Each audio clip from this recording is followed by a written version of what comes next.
My boyfriend said I was too emotional, so he forgot my birthday to teach me a lesson. I made out with the waiter, tipped him $500, and left him the cake with a note. Here's your lesson. I didn't even cry when it happened. I just sat there at that stupid restaurant, staring at the single flickering birthday candle and a cupcake that I had to bring. Alone, dressed up for no one.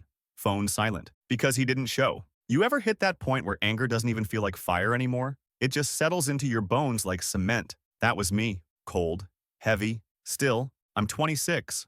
My name's Jordan, and I've been dating Nick, 28, for 3 years. 3 loud, exhausting, emotionally gaslighting years where every disagreement somehow circled back to me being too emotional. That was his favorite phrase, like some magic spell that erased the context, the hurt, the actual problem. Oh, come on, don't cry. You're overreacting. Jesus, you're always so emotional. At first I thought he meant it with love, you know? Like, I'm passionate, and he's logical. Yin and yang. He'd hold me when I cried. He'd say I'm sensitive in a beautiful way, said I felt everything deeply, and that's why he loved me. But it didn't stay sweet. It turned into him rolling his eyes when I talked about my job. I'm a therapist, lol, irony. Ignoring me when I was upset. Telling me I read too much into everything. At one point, he called me a walking trauma response. Nick was the kind of guy who thought self-awareness was a weapon, not a tool. Smart enough to talk circles around you, cold enough to never feel guilty for it. But I stayed. I stayed because I was tired, because my last relationship ended with a restraining order and a broken lease, and Nick seemed like the safe choice. Rational, calm, reliable, until he wasn't. Until last month when I cried during an argument about him canceling our weekend plans again and he said, "You really need to learn that not everything is about your feelings. Maybe if you weren't so emotional, people wouldn't get exhausted just being around you." I should have left then. Instead, I apologized. I apologized. Like some pathetic, deprogrammed cult member. So yeah, fast forward to my birthday, he said we had dinner plans, a nice place downtown, told me to dress up. I did my makeup, curled my hair, wore the blue dress he once said made me look like I belonged on a magazine cover. I even wore heels, and I hate heels. Reservation was for 7. I got there at 6:55 because I'm neurotically punctual. Sat at the bar, ordered a drink, waited. 7:15. No texts.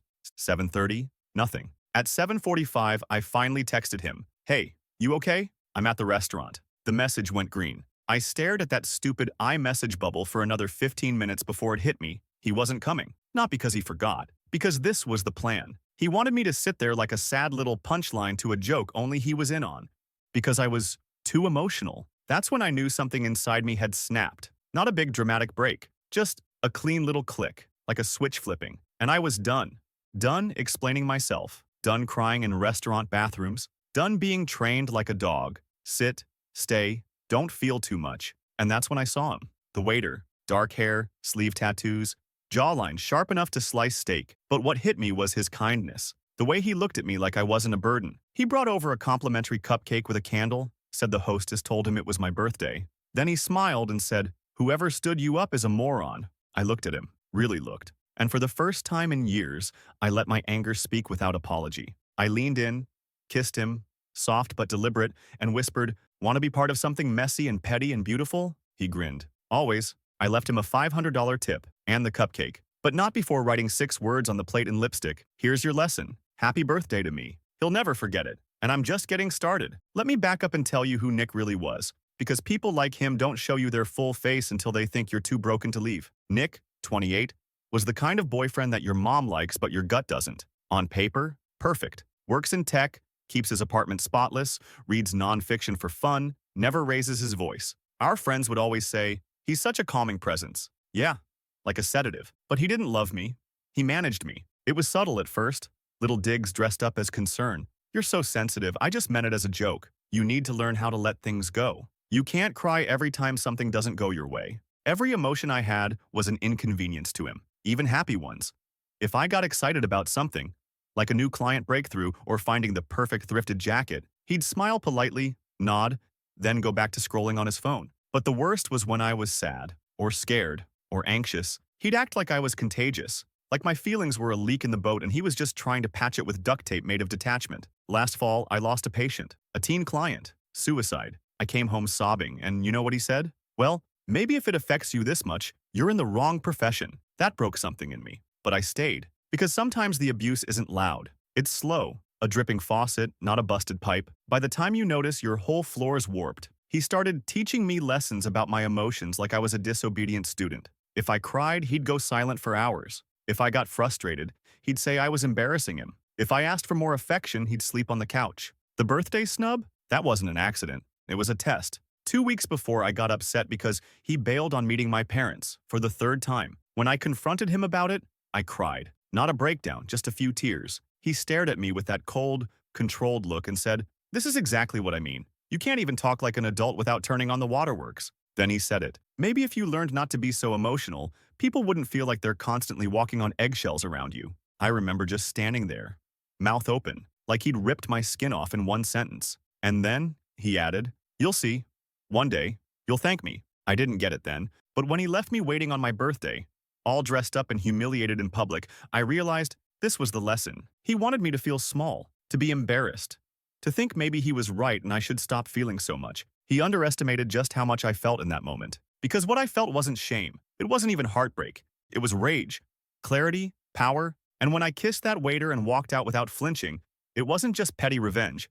It was resurrection. Later that night, I got a text from Nick. One word. Busy. Not sorry, not happy birthday. Just that. Busy. I didn't reply. Instead, I posted a picture of the cupcake plate with the lipstick message. "Here's your lesson." Tag the restaurant. Caption: "Best birthday ever." The comments blew up. My friends were feral. Dollars rolling in. "Is Nick okay? What did you do? Tell me everything." I didn't answer. I let him stew. Because the truth is, emotions aren't weakness. They're data, fire, fuel. And he just gave me a full tank. I wasn't just walking away. I was planning something. Something he'd never see coming. The thing about revenge, the best kind, isn't loud. It's not screaming or keying his car or torching his hoodie collection, tempting. It's subtle, surgical. It's letting him unravel while you sip wine and watch. Nick always prided himself on being above drama. But what he didn't get was that withholding is just a quieter form of cruelty. He didn't scream. He starved. Affection, attention, empathy. I spent years chasing breadcrumbs like a starving stray, trying to earn the full meal he never planned to give. So when I decided to destroy him, I didn't go loud. I went quiet, calculated. First step, his precious image. Nick was obsessed with how people saw him. Every Instagram photo was curated like a museum piece. Brunch with the guys, gym selfies with captions like "discipline for motivation," TED Talk clips on his stories. He once told me he unfollowed a girl because she posted a crying selfie during a breakup. "Oversharing isn't strength," he said. "It's pathetic." So I gave him something he couldn't control. Pity. I started posting. Not the full story, just hints. A photo of the empty chair across from me at the restaurant captioned, "Some people gift flowers, others gift silence." A boomerang of me, laughing with the waiter. His name's Mateo, by the way. Sweet guy, good kisser, gorgeous arms. Caption: "Sometimes the best gifts come from strangers." Then the kicker.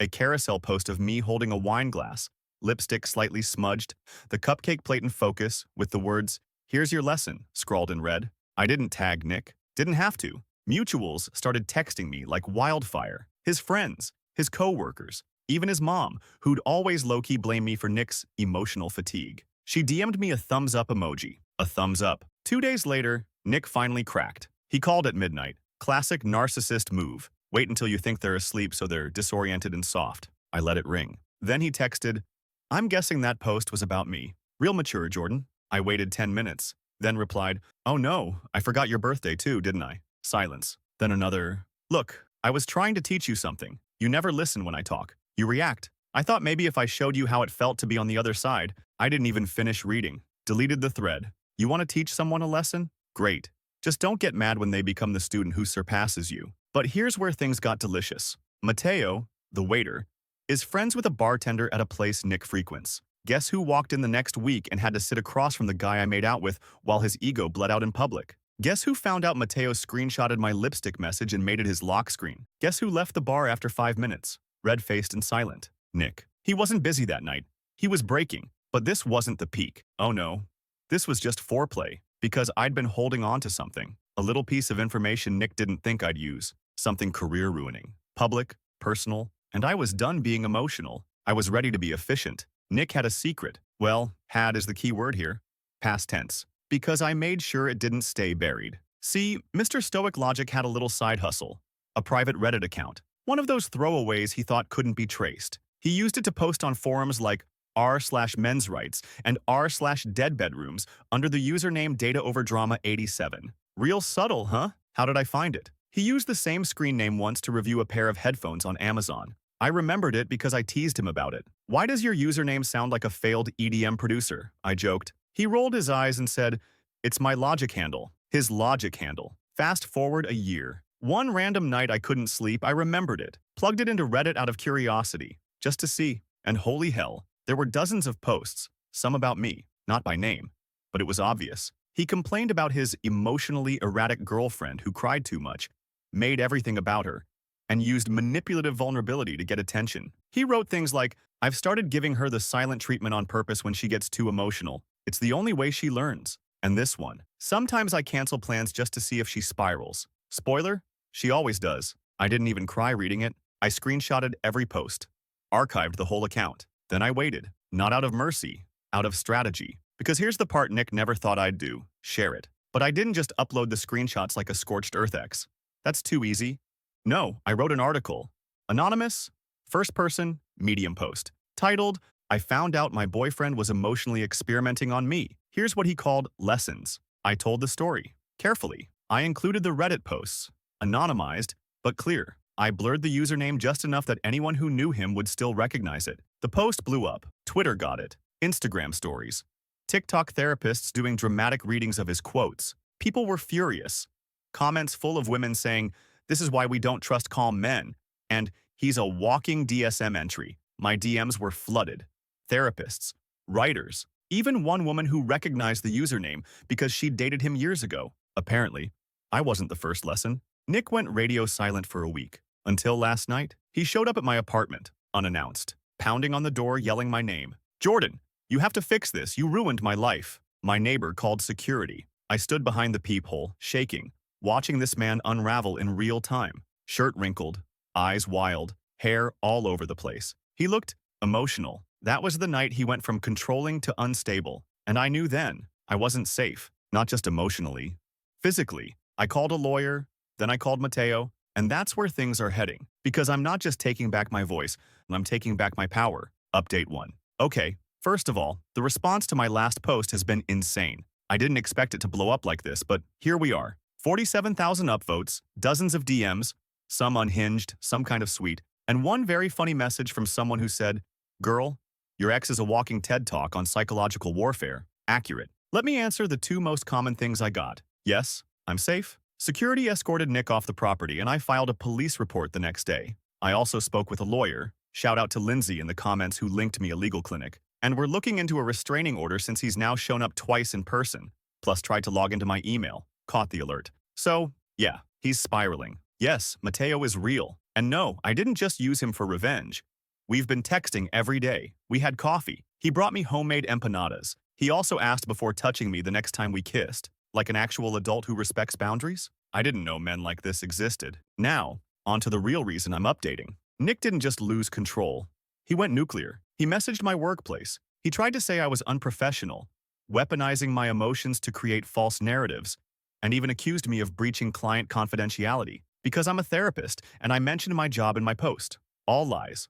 All deranged. My boss laughed it off, said she read the Medium post and was proud I took a stand. But that's when I knew he wasn't done. He's trying to destroy my reputation now because I destroyed the one he thought he had. So, I'm not hiding anymore. I'm leaning in. Next part? It's personal. It's messy. It's cathartic as hell. Let's just say I'm about to walk into his office with a smile and a folder he'll never forget. Let's talk about poetic justice. Nick worked at this sleek little tech startup in downtown Austin. We value mental health but also work 60 hours a week, energy. Open concept office, kombucha, on tap, everyone pretending Slack emojis are emotional intimacy. I knew from the beginning that his job was everything to him. Not because he loved the work, God no, but because it made him look important. Every time we went to dinner with his coworkers, he'd name drop his CEO like they were besties. He lived for performance reviews.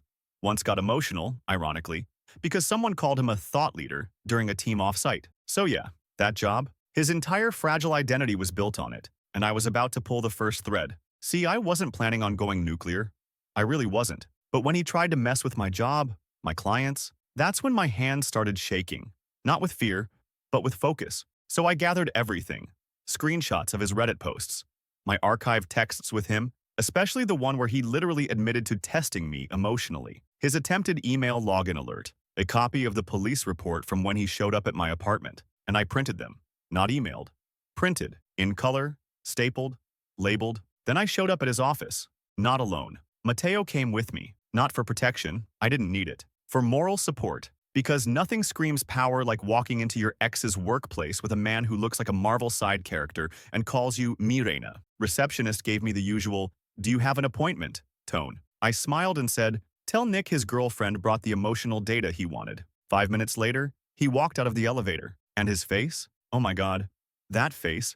Like he'd just seen a ghost crawl out of a PowerPoint. His co-workers, some of whom had definitely read the Medium article based on their side glances, stared. One woman literally whispered, "That's her." I handed him the folder. Calm, steady. "This is your lesson," I said. Same words I wrote on the birthday plate. "You wanted to teach me about consequences? Cool. Now it's your turn." He didn't speak, just took the folder with this stunned little flicker in his eyes, like he was finally realizing I was not the same girl who cried over his canceled brunch plans. Mateo leaned in and added, in the chillest, most deadly voice, "Maybe now you'll learn how it feels to be observed." We walked out. I don't know what exactly happened after that, but 2 days later, his LinkedIn changed to open to work. Guess logic didn't save him after all, but the fallout wasn't done. Because remember how I said someone else had dated him? The ex who DM'd me after the Medium post? Yeah. She had more stories. And together, we were about to light the match that turned Nick's reputation into emotional confetti. Her name's Riley, and she used to be just another girl Nick dated before me, until she became the missing puzzle piece in the emotional autopsy of that man's entire personality. Riley DM'd me 2 days after the Medium post blew up. At first, I hesitated. I didn't want to spiral into some trauma-bonded revenge clique. But then she wrote, "You don't know the half of what he did. I've got receipts, and I'm done staying quiet." So we met, a little coffee shop in East Austin. I expected tears. Instead, I got a woman who looked like she'd spent years rebuilding herself out of barbed wire and salt. Riley was with Nick 3 years before I met him, and everything she said matched. Exactly. The experiments, the gaslighting, the "you're too emotional" refrains. But it was worse with her. She told me about the time he secretly recorded one of their arguments for data. The way he'd tell her she was failing at calm communication mid-fight. He'd criticize how she cried, called her sobs manipulative cadence. He even had a spreadsheet, a literal Excel file tracking emotional escalations. Her name, dates, what he said, how she reacted. He once praised her for only getting teary, not hysterical, during a disagreement about laundry. Let that sink in. He graded her grief, and when she found the file and confronted him, he said it was for improving relationship dynamics. Told her, "This is what therapists do, Jordan." Yeah, he used my name by accident. That's how Riley knew he was doing it again. She left after that, but she never told anyone. Because like me, she'd been convinced by then that she was the problem. Until now. So we made a plan. Petty? Yes. Petty with purpose? Absolutely. Remember those Reddit posts he thought were anonymous? Riley helped me identify more. His writing style was distinct. Same phrasing. Same obsession with logic over hysteria. We collected them, labeled them. Then, Riley posted her own Medium article. Same format, same tone, same elegance. Titled, "He Called Me a Case Study." I became the peer review, and we linked each other's stories at the bottom. 2 women. Same ex, same manipulative patterns, same lesson he never learned. And this time, people really noticed. It went viral. Again, podcasts reached out. Journalists, even a women's mental health nonprofit who wanted to interview us on emotional coercion and clinical narcissism disguised as emotional intelligence. Meanwhile, Nick lost it. He showed up at Riley's place, pounding on her door, yelling that we were ruining his life. Her neighbor called the cops. Again, he's now facing a restraining order from both of us. I don't think he realized what it feels like to be on the other side of the mirror. To be the subject, not the observer. To have his data turned into evidence. He's unraveling. And for once, I'm not cleaning up his mess. And Mateo? He read both articles. Said he's proud of me. Said he's never seen anyone take back their story so publicly, so fiercely. Then he took me to dinner and brought a cake. You know what was written in frosting? To being too emotional. Never again. Update 2. Okay, so I know y'all were expecting fire and fury, and you're gonna get it. But first, let me say, the last 2 weeks have been surreal. Between the articles, the restraining orders, and the weirdly wholesome amount of people sending me cupcake emojis in solidarity, I felt more seen than I have in years. Now, let's talk about Pam, Nick's mom, a woman who once told me, dead serious, that some women just cry to get their way, who said I should be grateful. Nick was with someone as sensitive as me because he needs someone to balance him out. This woman once offered me a book called The Power of Calm Communication for Christmas. It was passive-aggressively gift-wrapped in blue, Nick's favorite color. Anyway, Pam emailed me. Subject line, I owe you an apology. I thought it was a joke. I almost deleted it. But something made me open it.